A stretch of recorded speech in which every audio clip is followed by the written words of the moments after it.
Let's just start.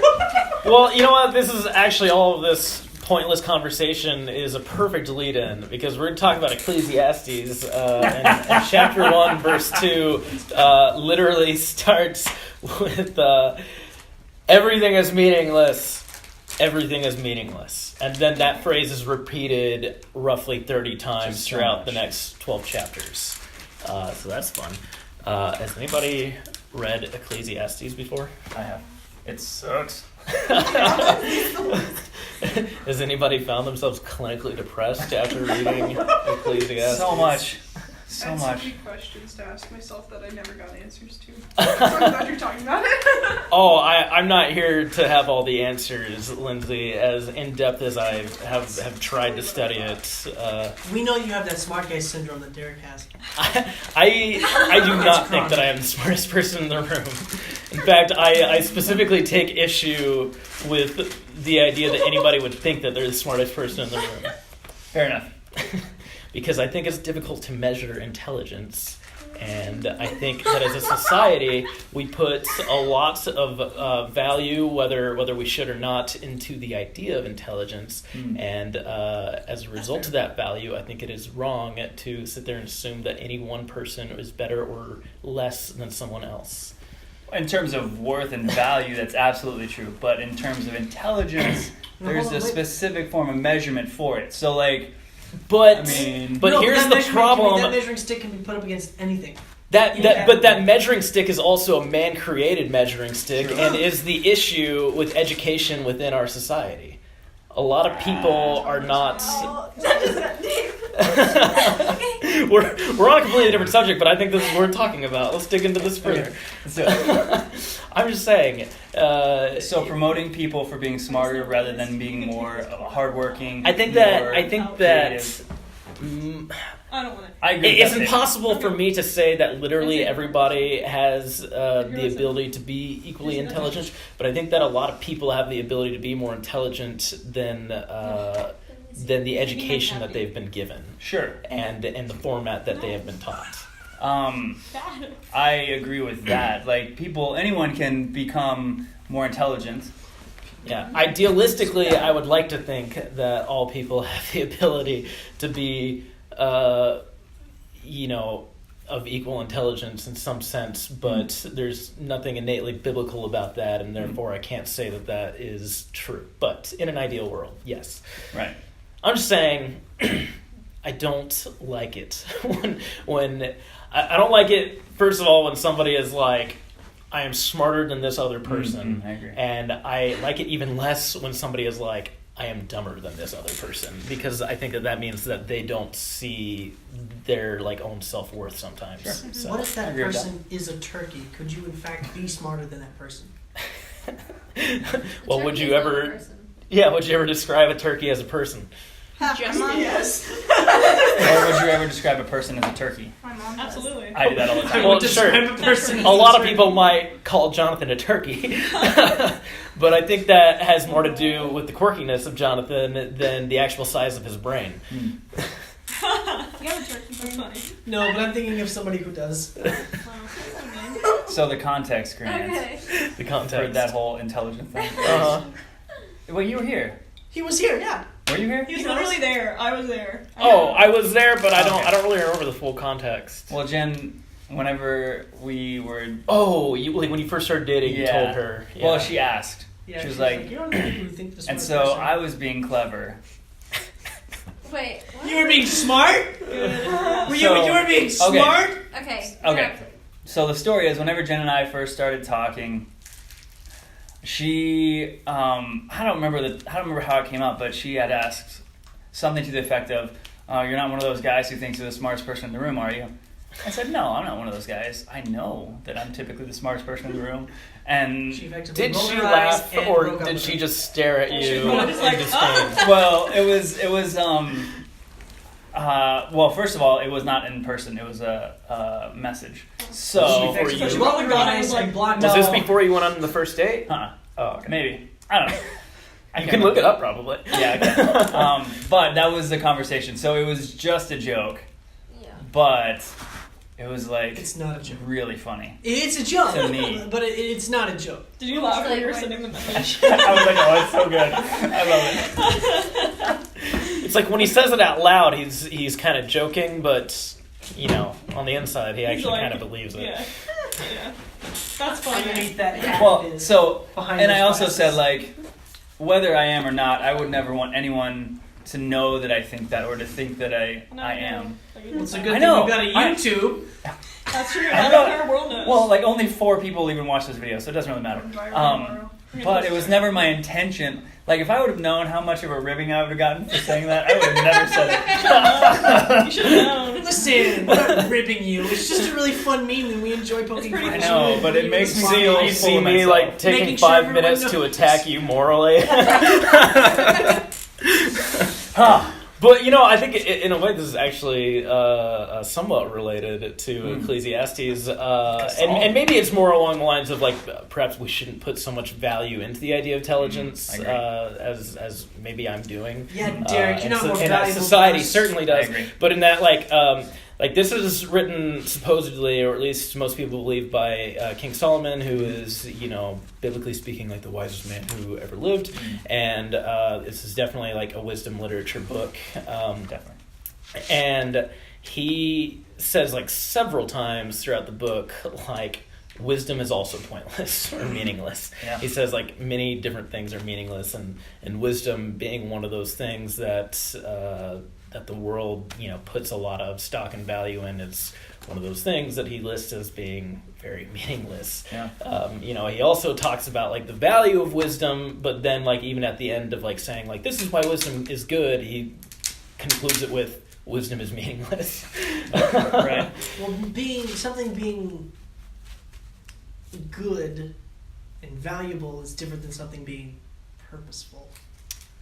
And That's an interesting point. Profound. No, I like that.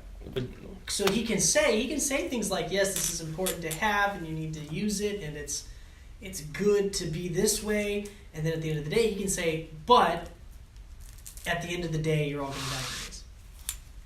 yeah, and maybe that's like a really good way to attack this book in the first place, because basically what he does is kind of take all of these different things that as a world we tend to put a lot of value in, like wisdom, wealth, power, just those different things that we tend to desire as human beings and we spend most of our lives trying to attain. He paints the picture of these things and says, like, I've had this thing, I've had as much of this thing, my fill of this thing as any one person can on this earth, and I can sit here and tell you that this thing is meaningless. Mm-hmm. But I kind of like what you're saying there, because he basically says that the reason that it's meaningless is because no matter what, we're all going to die anyway. Mm-hmm. Like, it does not matter what you attain in this life. It will make At the end of this life, ultimate impact. you're going to die. Yeah. Yeah. So, not good. I got a lot of phlegm backed up from when I Me was too. sick. Do we need to pray for you on that one? Well, maybe, when we pray at the end of the night, you can pray for me. That would be good, actually. I got sick a couple of weeks ago, and I've just like had a lot of congestion since then, and it's been the worst. Well, I'm great, and I've had a lot of congestion. I will fight you. Your insults are meaningless.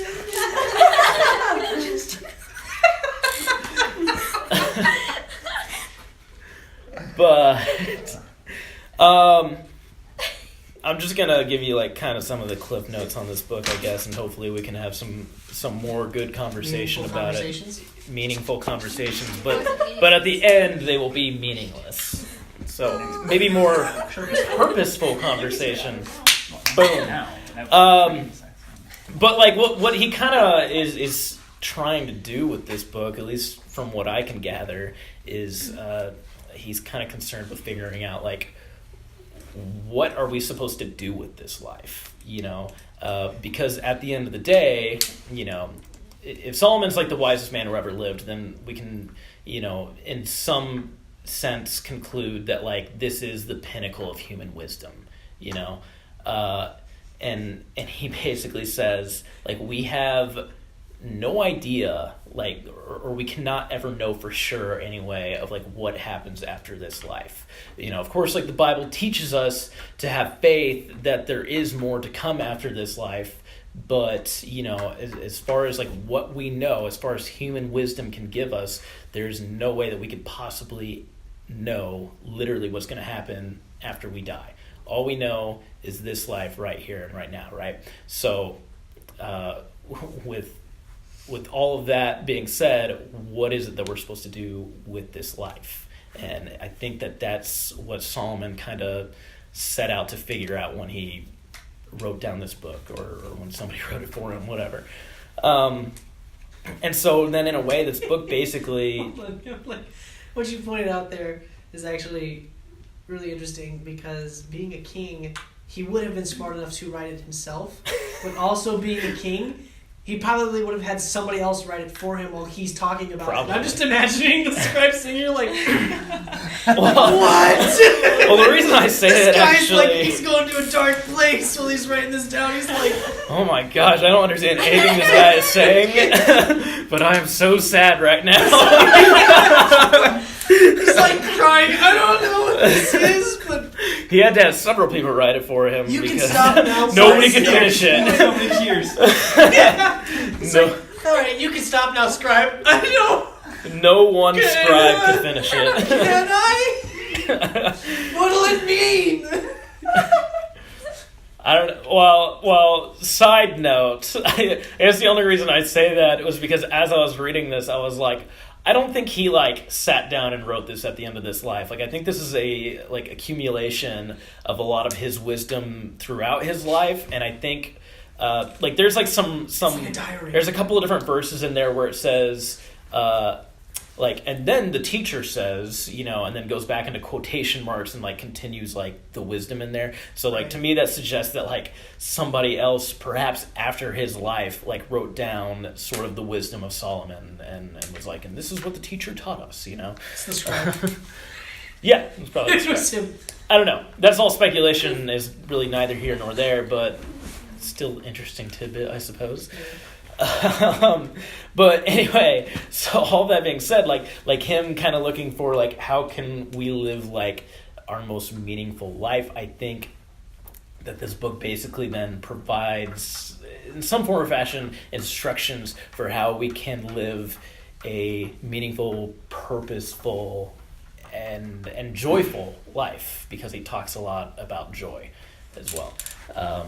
So yeah. but in order to get there, at least by standards of human wisdom, in order to figure out how we're supposed to live, our best life, or what is the Joel Osteen? Our best life now. Our best life Your now. best life How do you now. live your best life now? Well, you got to get a little depressed first. You got to figure out why everything that we do in this life essentially has no purpose, and then figure out how to give it purpose, I guess. And so, I don't know. I'm just gonna kind of go through some of it, I guess, in no particular order, because I did not, as per usual, organize any of this. But that's great, actually, because this book is not organized at all. This book is meaningless. It really, both those things are true. It's a mess, and. But that being said, I want to say this: if you ever find yourselves like in any sort of depressed state, or if you find yourself at a point in your life where you are thinking to yourself like everything is meaningless, which is something that I've done a few different times in my life, because I do have some nihilistic tendencies, which Solomon's a textbook nihilist, which just means that he believes everything is meaningless. That's kind of all that means.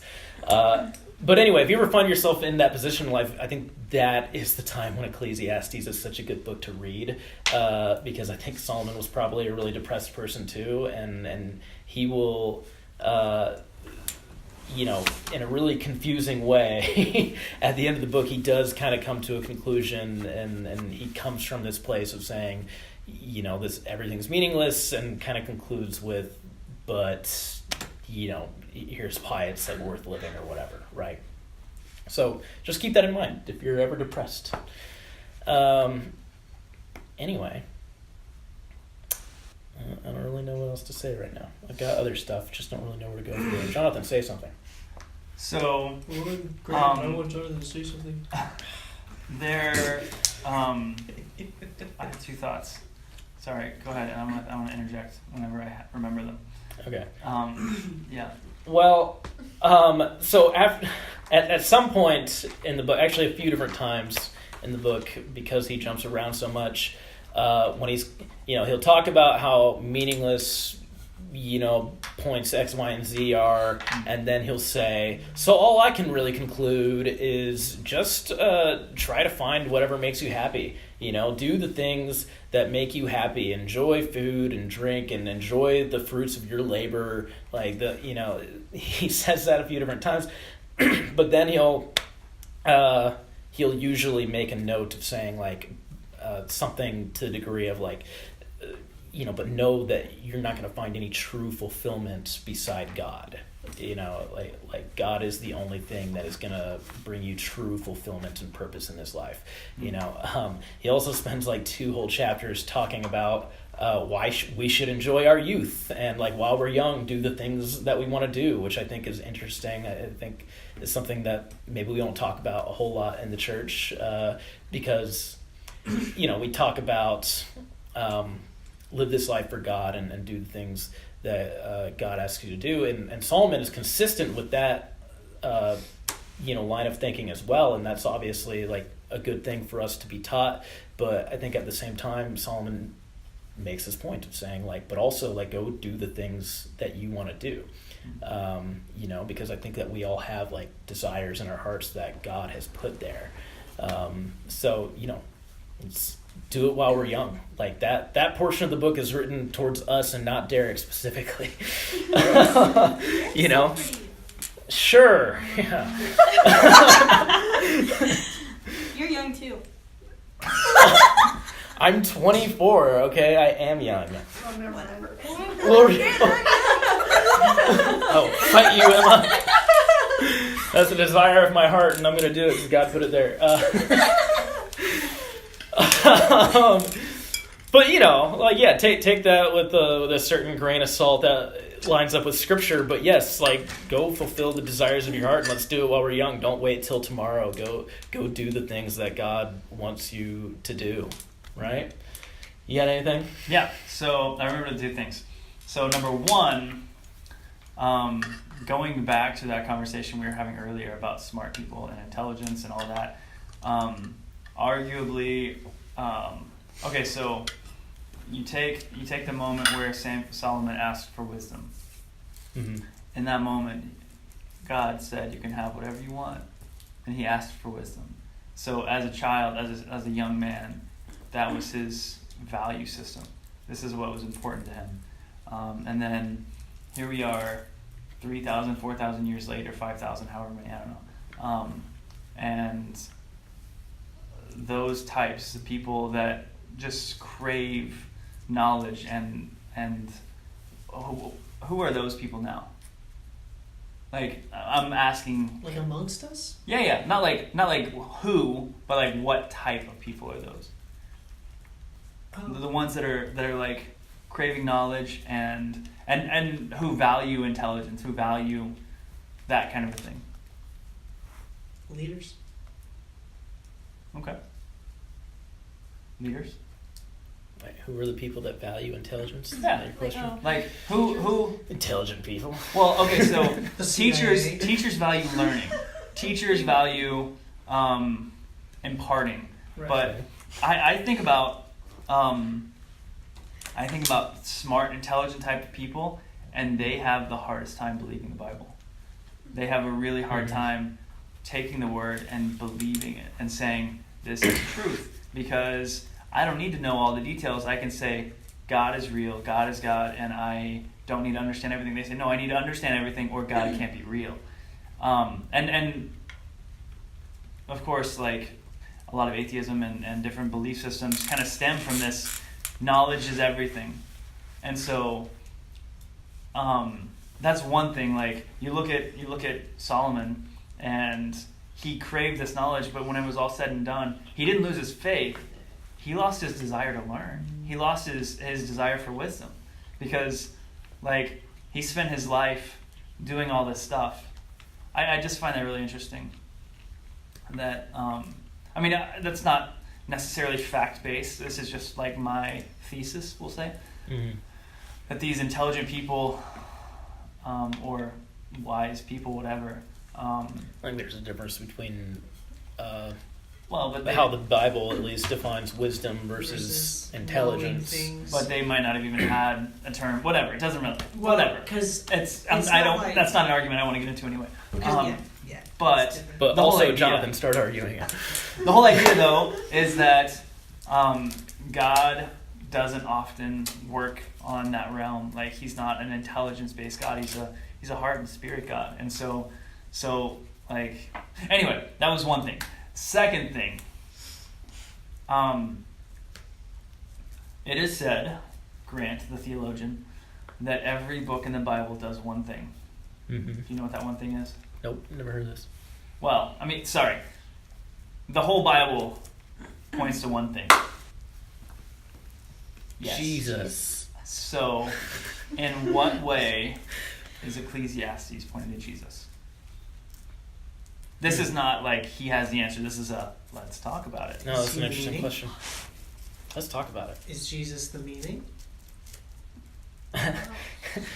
Is he the thing that gives meaning to our lives? Oh, I see the point.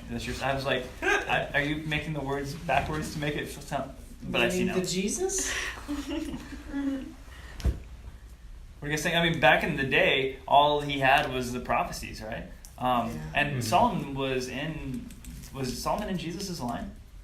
I don't know for sure. I think so. It was Bathsheba's second son. Wait, but yeah, I- because Solomon was in David's line.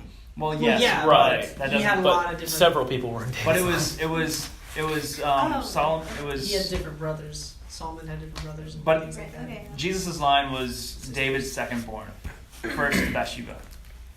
Second to Bathsheba, because the first one died and carried the sin of David and Bathsheba. Well, of David. So the second son was the lineage, but I don't know who. It might have been Solomon. Solomon was the youngest. There were two. He had two brothers that were supposed to be king before he was, and they decided. Or I think David was like, "I'm going to give it to Solomon," and they got upset and ended up not having a good time. So that implies that it is definitely not Jesus, or not Solomon. Okay. Sorry. Yeah. Now I'm curious, and I'll look it up. If he wasn't the youngest, I bet I'm the pretty internet sure would have helped Solomon you was find the it faster. third. My phone is being used. This one says it was Solomon, you can use and your phone while Matthew is recording. Solomon. Yeah, you can use it when it's recording. Get on there. Did it? Do multitasking. David was the father of Solomon. Solomon's mother had been Uriah's wife. Solomon was the father. Yeah, so Solomon. And it does. But I'm pretty sure he was the third born. Prove it. But he was, yeah, Bathsheba's son. I don't remember where in the Bible it is, but it was like his brothers are having a party because they're like, "Well, we're gonna be king," and then somebody came up with him and was like, "Hey, your dad just said that you're not gonna be king." And the guy was like, "What?" And he was like, "Yeah, it's gonna be Solomon." And he was like, and tried to go fight Solomon. Oh no, that was because Solomon was born. He was a bastard child. Right. So he wasn't. So it was the queen's firstborn should have been king, Right. not But it doesn't the. have to be like Bathsheba's firstborn. It could have been a different firstborn. Right. Yeah, and that's not what I'm I think- saying. I'm saying I think he was David's third child. No, because he had like I a don't lot think of wives before Bathsheba, and he would have had a lot of children too. And concubines. So All those whatever the things. case, Solomon was in Jesus' line. So He was the third oldest. interesting. Oh Why my does that goodness. matter?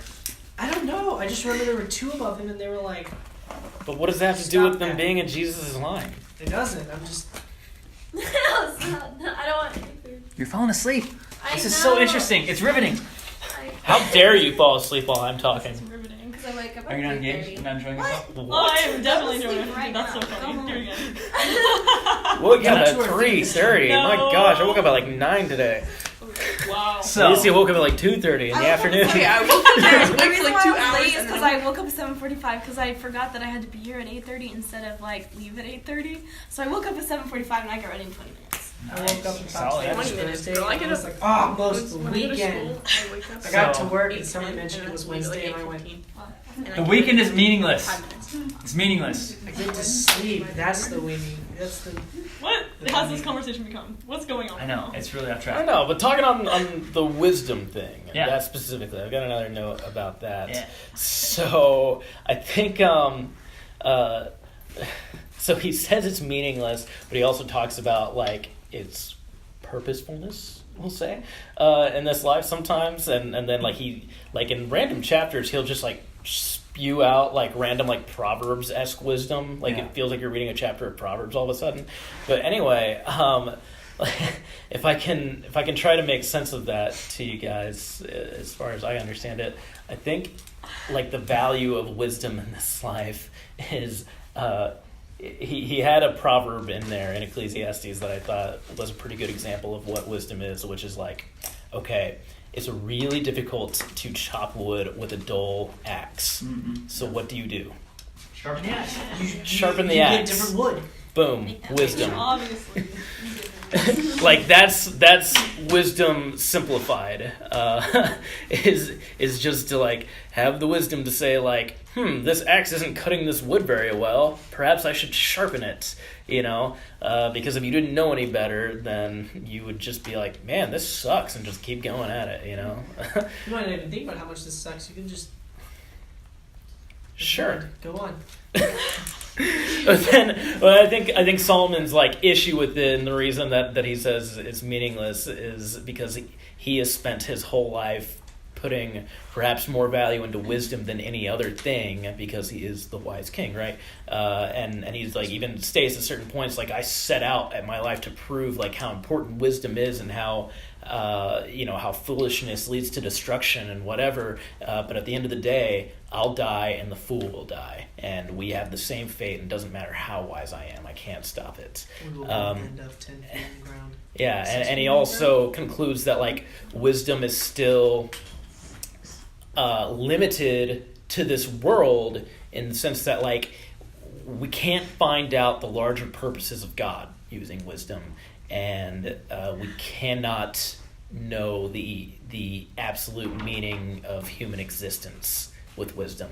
It just will not tell us those things, and that is kind of a depressing thing to know, that like we just cannot outright know the purpose of human existence and the greater purposes of God. Like, wow, okay, that sucks.